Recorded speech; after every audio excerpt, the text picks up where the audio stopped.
A special thank you to each of our subscribers who make this channel possible. Here's today's story. Protests erupted across Georgia on Saturday night, marking the third consecutive night of demonstrations against the government's controversial decision to suspend negotiations for joining the European Union. The unrest has escalated following the ruling Georgian Dream Party's disputed victory in the October 26 parliamentary elections, which many viewed as a referendum on the nation's aspirations for EU integration. The Interior Ministry reported that over 100 demonstrators were arrested during clashes with police on Friday night, as tensions flared in the capital, Tbilisi. Eyewitness accounts from the Associated Press described scenes of chaos, with protesters being chased and beaten by police as they rallied outside the parliament building. Law enforcement responded with heavy-handed tactics, deploying water cannons to disperse crowds along Rustaveli Avenue, Tbilisi's central boulevard. The opposition has accused the government of rigging the elections with assistance from Russia, Georgia's former imperial power, which many believe seeks to maintain its influence over Tbilisi. In a statement, Georgian President Salome Zurabishvili condemned the government's actions, asserting that Georgia is transitioning into a quasi-Russian state under the control of Georgian Dream. "We have witnessed the erosion of independent institutions in our country," she stated, emphasizing the absence of a functioning judiciary, central bank, or parliament.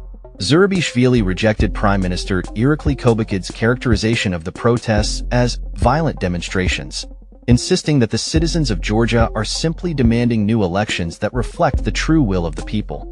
The government's decision to halt EU negotiations came swiftly after the European Parliament condemned the recent elections as neither free nor fair, highlighting ongoing democratic backsliding in Georgia. European observers noted a divisive atmosphere during the elections, marked by incidents of bribery, double voting, and physical violence. In December 2023, the EU granted Georgia candidate status contingent on the country meeting specific recommendations.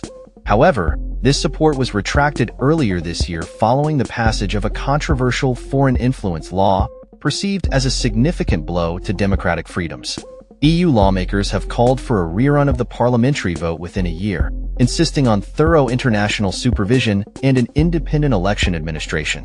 They have also urged the imposition of sanctions against the Georgian government and a reduction in formal contacts. In response, Prime Minister Kobakidze criticized the European Parliament statements, describing them as a cascade of insults and claiming that foreign adversaries have turned the EU into a tool of blackmail against Georgia. He further announced that Georgia would reject any EU budgetary grants until at least 2028. Critics of the Georgian Dream Party, which was founded by billionaire Bidzina Ivanishvili, argue that it has increasingly adopted authoritarian practices while leaning towards Moscow. As protests continue to unfold, the future of Georgia's European aspirations hangs in the balance, with citizens demanding accountability and the restoration of democratic principles. That's all for this story. We upload videos every day covering many different subjects, so hit that subscribe button to stay informed. Thanks for watching.